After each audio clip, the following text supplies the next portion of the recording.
से बढ़ानी पड़ेगी।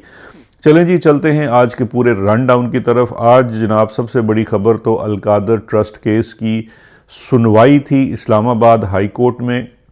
ये तकरीबन 14 माह होने को आ गए हैं। ये पाकिस्तान की अदालती तारीख का वाहिद एक हाई प्रोफाइल केस होगा जिसमें तकरीबन 1.25 साल उसकी पहली जो प्रिलिमिनरी होती है अपील के बाद, यानी कि सज़ा होने के बाद सस्पेंशन ऑफ सेंटेंस और बेल, ये दो बुनियादी चीज़ें ऐसी हैं, महीने 1.5-2 महीनों में मामला हो जाता है। नवाज शरीफ साहब का पानामा केस भी 4 से 5 महीनों में सुन के उसमें सस्पेंशन ऑफ सेंटेंस हो गया था। ये केस उन केसेस के निस्बत तो एक इंतहाई जाली तरीन और बिल्कुल एक भोंडा सा केस है, लेकिन इसके बावजूद 14 महीने जो है वो ये केस नहीं लगा, नहीं सुना गया। और आज भी इसमें सिर्फ आगे होने वाले दिनों में क्या होने जा रहा है उसका मंजरनामा खींचा गया। मैं आपसे वो पूरा शेयर करता हूं, क्योंकि नोट कर लीजिए, अलकादर केस में मुझसे ज़्यादा किसी को कोई खबर नहीं है। केस के इन आउट्स को जानता हूं क्योंकि भाई साहब मैं एक शरीक मुल्ज़म भी हूं इस केस में, सो टू स्पीक। तो लिहाजा अब इस केस के अंदर क्या होने जा रहा है उसकी एक बहुत बड़ी तस्वीर आज हमें सामने खुलकर आ गई, और ये भी पता लग गया कि ये केस 14 महीने असल में सुनने की वजह क्या नहीं थी। और एक बहुत बड़ा ट्रैप भी जो तहरीक इंसाफ की लीगल टीम है और इमरान खान साहब की लीगल टीम है, फैमिली की टीम है, उनके लिए एक ट्रैप बिछा दिया गया है। मेरी ख्वाहिश और कोशिश यही है कि उनको आज ये ट्रैप नज़र आ गया हो और वो अब इस ट्रैप से बचने की कोशिश करें और कोई उसके लिए मनसूबा बंदी करें। हम अपने इस प्रोग्राम के तवस्सुत से अपना मशवरा दे देंगे। पहले आज हुआ क्या, आज केस बड़े अरसे बाद लगा, जनाब जज साहब भी बड़े जनाब आए हुए थे और बात सुनना भी चाह रहे थे। नैब भी बड़े अरसे बाद पेश हुआ, हालांकि आप जानते हैं पिछली तारीखों के ऊपर नैब को बाकायदा जुर्माना भी हो चुका है इस बात को लेकर कि नैब जो है वो कोताही कर रहा है और इस केस में पेश नहीं हो रहा, और कभी पेश होता है तो उसका प्रोसिक्यूटर तैयार नहीं होता।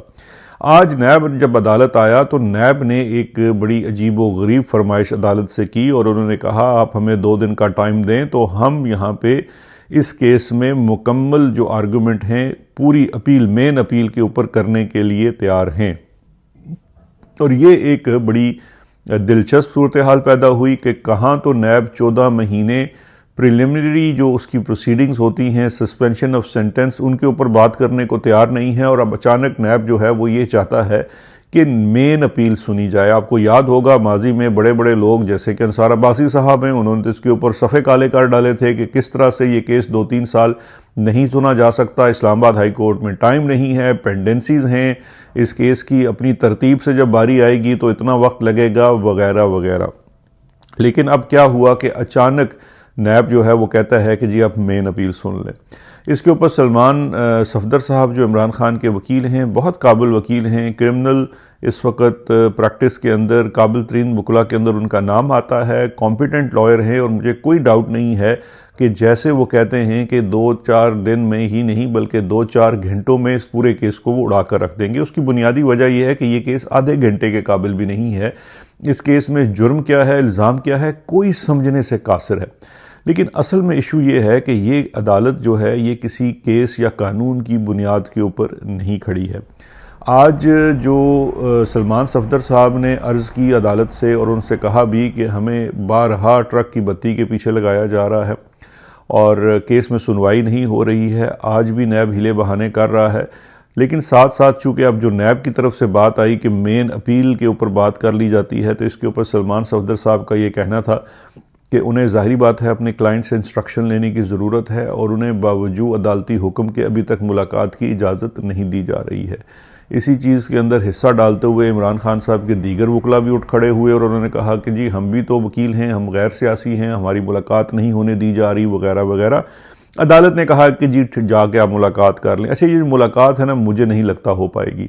उसकी बुनियादी वजह यह है कि अदालत ने ना कोई हुक्म जारी किया, न नैब को कहा कि इनकी मुलाकात करवाई जाए, ना सुप्रीडेंट को बुलाया, और अब रिटर्न में वो चीज़ आती है या नहीं आती, और अगर आ भी जाए तो पुराने रिटर्न फैसले भी जो हैं वो किसी जगह से लागू नहीं हो रहे हैं। अच्छा जी, अब इस चीज़ के ऊपर आते हैं कि आज की जो कार्रवाई थी ये दरअसल ट्रैप है। ट्रैप इसलिए है कि देखिए नैब जो है अब ऑल ऑफ सडन जो है वो आर्ग्यूमेंट करने के लिए क्यों तैयार हो गया है, उसकी बुनियादी वजह यह है कि 14 महीने जो इस वक्त हमारी इस्टेब्लिशमेंट कह लीजिए, हुकूमत कह लीजिए, रजीम कह लीजिए, उन्होंने ये जो केस नहीं चलने दिया, उसकी बुनियादी दो वजूहत हैं। एक वजह तो ये है कि आप चीज़ जहन नशीन कर लें कि इमरान खान के ख़िलाफ़ केसेस जो पहले बनाए गए, चाहे वो शादी वाला केस हो, साइफ़र वाला केस हो या तोशाखाना वाले केसेस हो, वो तमाम के तमाम केस ख़त्म हो गए। वो हाई कोर्ट में आके स्क्रूटनी बर्दाश्त नहीं कर सके, इतने डब्बा केसेस थे। अलकादर केस उससे भी ज़्यादा डब्बा केस है, लेकिन अलकादर केस में एक ख्वाहिश जुड़ी हुई है शरीफ ख़ानदान की और बिलखसूस शहबाज शरीफ साहब की, क्योंकि वो ये चाहते हैं कि वो इमरान खान साहब से वो बदला लें जो उनकी ज़ात के साथ हुआ।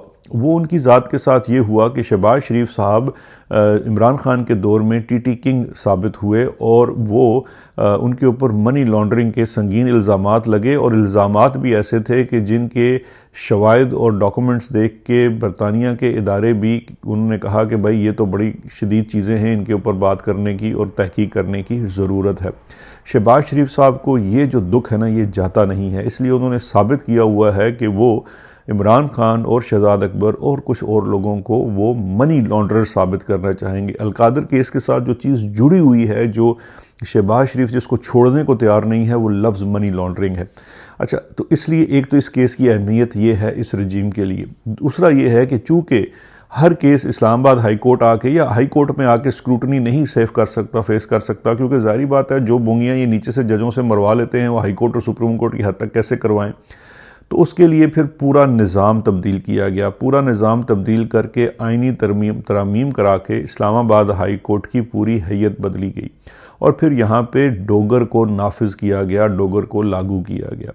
जस्टिस डोगर जो है ये आपको नहीं भूलना चाहिए, ये 26वीं और 27वीं आइनी तरमीम के बाद इस्लामाबाद हाई कोर्ट का चीफ जस्टिस बनता है। 5 से 6 जजेस जो हैं वो गवाह हैं कि किस तरह से उनके ऊपर ISI ने और फ़ौज ने और रजीम ने कैसे उनके हाथ मरोड़ने की कोशिश की कि किसी तरीके से इमरान खान को कोई इंसाफ ना मिल सके। उन्होंने चिट्ठियाँ लिखी, बाकायदा शिकायत की, पटिशन्स डाली, उनकी बात नहीं सुनी गई। जस्टिस जहांगीरी जैसे लोगों को फारिग कर दिया गया। जस्टिस और भी जजेस थे वो कुछ बैठे हुए हैं, अब खामोश हो गए हैं, क्या करें, कहाँ जाके मुनसफ़ी चाहें। ये तमाम चीज़ें की गई। अब एवरीथिंग इज़ इन प्लेस। अब इस्लामाबाद हाई कोर्ट जो है वो अपना काम करने के लिए तैयार हो चुका है, जिसके लिए इसकी नई शक्ल बनाई गई है। अब केस किसके सामने लगता है? जाके जस्टिस डोगर के पास। अपने साथ वो एक जज बिठा लेते हैं। तो पहली चीज़ तो ये है कि आपके लिए सबसे बड़े ख़तरे की निशानी ये है कि अगर मेन अपील की हेयरिंग होती है तो मुझसे लिखवा लीजिए कि ये सज़ा को बरकरार रखेंगे।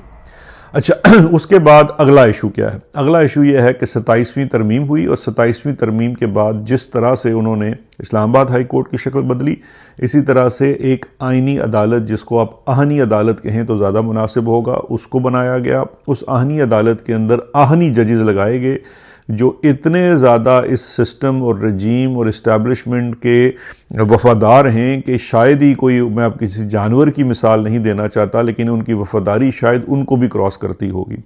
अब ये जब सब कुछ हो गया तो इस पूरी जो चेस का, शतरंज का खेल बनाया गया, उसकी एक अगली कड़ी ये थी कि फिर नैब के कानून के अंदर तरमीम की गई।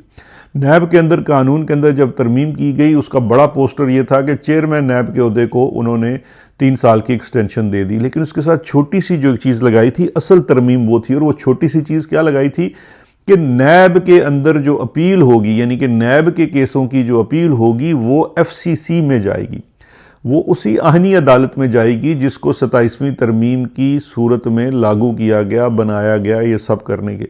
ये मत भूलिए कि ये पूरे का पूरा निज़ाम जो है वो सिर्फ इमरान खान को सज़ा देने के लिए, उसको जेल में रखने के लिए और उसको ख़त्म करने के लिए बनाया गया है। अब हर चीज़ इन प्लेस आ चुकी है, इसलिए अब नैब आके कहता है कि हम मेन अपील के ऊपर आर्ग्यू करने के लिए तैयार हैं। यहाँ से जब मामला ख़त्म होगा तो नैब की हालिया जो तरामीम हैं, जो पर्सन स्पेसिफिक हैं, इमरान खान स्पेसिफिक हैं, उनको सामने रखते हुए वो अपील जाएगी फेडरल कॉन्स्टिट्यूशनल कोर्ट में। और अगर इमरान खान हमारी टर्म्स पे ना माना तो फिर वहाँ से दस्ती हम उसके ऊपर आखिरी मोहर भी लगवा देंगे। और जब आईनी अदालत से यानी कि अहनी अदालत से मोहर साबित हो जाएगी, उसके बाद उस केस को कौन सी अदालत पाकिस्तान में या दुनिया भर में खोलेगी?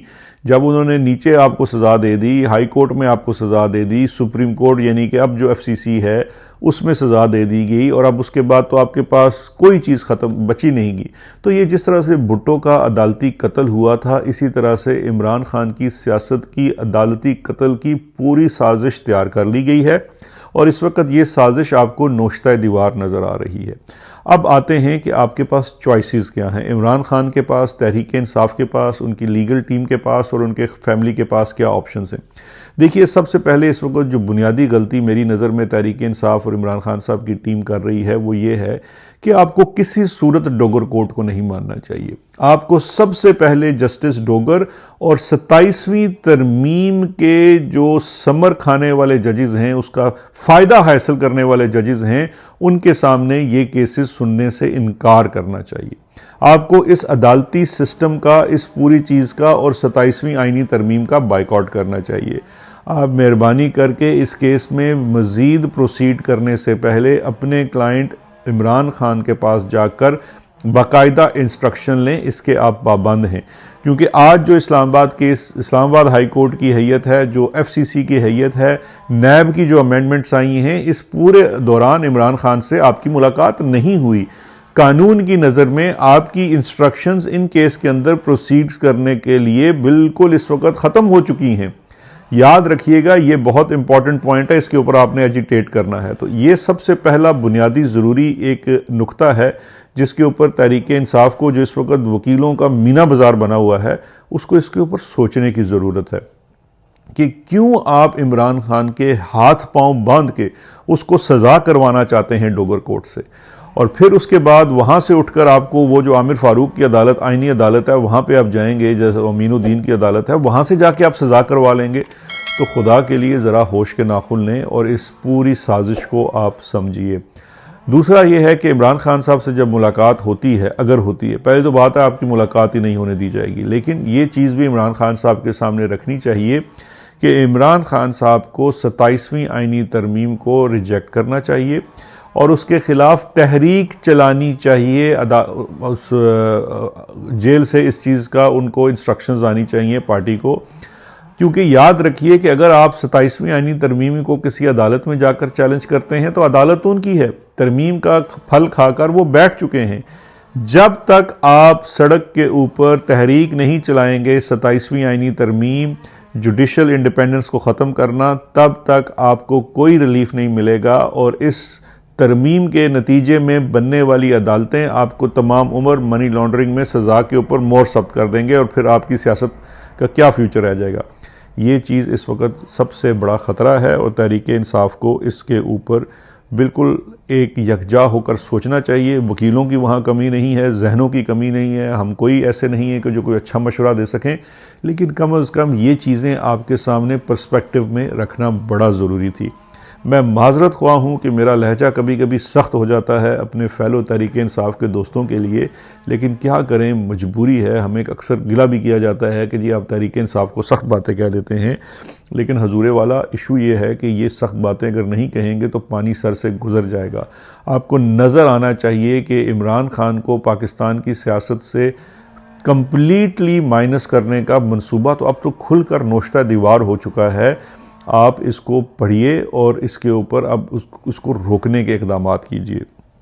दूसरी तरफ इमरान खान साहब ने अपोजिशन लीडर लगाया था महमूद खान अचकज़ई साहब को, और सेनेट में अलामा राजा नासिर अब्बास साहब को। लगता यह है कि वहाँ पे भी प्रायोरिटीज़ में या तो कमी आ गई है या उनके ख़िलाफ़ इस वक्त ऐसे महाज खुल चुके हैं कि वो भी शायद जिन्होंने तहरीक चलानी थी जमहूरियत की बहाली के लिए, आइन की बहाली के लिए, वो शायद उस तरफ तवज्जो मबजूल नहीं कर रहे हैं। असदुल्ला खान साहब जो एक अच्छे सहाफ़ी हैं, उन्होंने कुछ ख़बरें जो की हैं वो बहुत काबिल तशवीश हैं, इसके ऊपर भी हमें गौर करने की ज़रूरत है। उनकी ख़बर के मुताबिक इस वक्त जो महमूद खान अचकज़ई साहब हैं वो काफ़ी शिद्दत के साथ जो हैं वो कोशिश कर रहे हैं, या उनका ये इस्तदलाल है कि कौमी असम्बली के अंदर उनके जो लोग हैं उनको वहाँ पे लगाया जाए, उनको तैनात किया जाए, या वो चाहते हैं। अब इसमें मेरी अर्ज़ ये है कि देखिए, बतौर अपोजिशन लीडर के बिल्कुल उनका ये हक है कि वो अपनी मर्ज़ी का स्टाफ लें, और ये होना चाहिए, और ये एक नॉर्मल रूटीन मैटर होना चाहिए। इसके ऊपर कोई बड़ी इशू नहीं होना चाहिए। इस बात में अगर उनका ये कहना है कि उनके मर्ज़ी के लोग लगाए जाएं, तो बिल्कुल मैं कहता हूँ कि अच्छी बात है, उनकी बात सुननी चाहिए। लेकिन मेरा सवाल ये है कि आपको इमरान खान ने एक बहुत बड़ा आपके झोली में एक एतमाद डाला था। उस एतमाद का तकाजा ये है कि आज देखिए, रोज़े भी ख़त्म हो गए, ईद भी आ गई, सब कुछ हो गया हजूरे वाला। कुछ तो मेहरबानी करके इस तरफ तवज्जो कीजिए कि आपने तो तहरीक चलानी थी, तहरीक इंसाफ से नहीं चल रही तहरीक, वो नहीं कर पा रहे। वो आपकी तरफ देखते हैं, आप उनकी तरफ देखते हैं, अवाम कभी इधर देखती है कभी उधर देखती है। तो वो जो तहरीक चलनी थी, वो तहरीक किधर गई? जमहूरियत की बहाली अगर नहीं हुई, आप लोगों ने अगर अपनी जिस तरह से जाने अनजाने अगर इमरान खान को कुर्बान कर दिया इस्टेब्लिशमेंट के हाथों, और अगर उन्होंने इमरान खान को सज़ाएं दिलवा दी अगले 6 महीनों के अंदर, निचली अदालत से भी और ऊपरी अदालत से भी, तो उसके बाद आपके पास क्या ऑप्शन रह जाएगी? इस चीज़ को समझिए कि ये इस वक्त ये जो पूरी आइनी तरामीम की गई, पूरा निज़ाम जो बदला गया, ये दरअसल इमरान खान को पाकिस्तान की सियासत, प्रैक्टिकल सियासत, जिस तरह से देखिए नवाज शरीफ को बाहर निकाल कर नहीं फेंक दिया, इसी तरह से इमरान खान को सियासत से हमेशा के लिए निकाल फेंकने का ये जो मंसूबा है, ये आपको नज़र आना चाहिए, और इसको रोकने के लिए काम करना चाहिए, वरना हमें फिर सख्त सवाल ज़रूर करने पड़ेंगे और हम करते रहेंगे। तो ये हजूर चीज़ें कुछ जो थी आपके सामने रखना बड़ा ज़रूरी थी, हमने रख दी, और अब तहरीक इंसाफ को इसकी तरफ तवज्जो देनी